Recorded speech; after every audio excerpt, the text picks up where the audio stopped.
سوال یہ عرض ہے، مصیبت اور آزمائش میں کیا فرق ہے؟ دعاؤں کی بجائے آزمائشوں میں گھرا ہوا ہوں۔ اللہ پاک آپ کو اس سے نکالے آزمائشوں سے اور عافیت نصیب کرے۔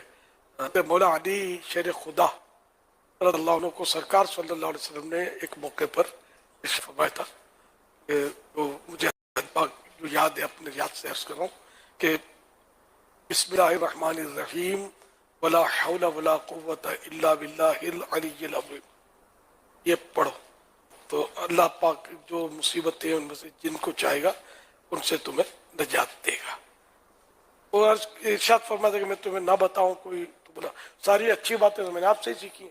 حضرت علی نے عرض کیا تھا اس پر یہ اگر وہ روایت مل گئی تو ایز اٹ از بیان کر دیتا ہوں کہ کئی ساروں الفاظ آگے پیچھے ہو سکتا ہے۔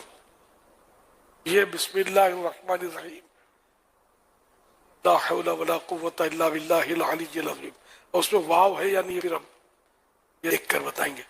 تو یہ پڑھنا مصیبت پریشانی، پھر جب پیارے آقا صلی اللہ علیہ وسلم کو کوئی غم پیش آتا تو آپ اس طرح بارگاہ خداوندی میں عرض کرتے یا حی یا قیوم برحمتک استغیث، یہ بھی ایک دعا ہے غم دور ہونے کی، اور نماز سے بھی غم دور ہوتے ہیں، مصیبتیں دور ہوتی ہیں۔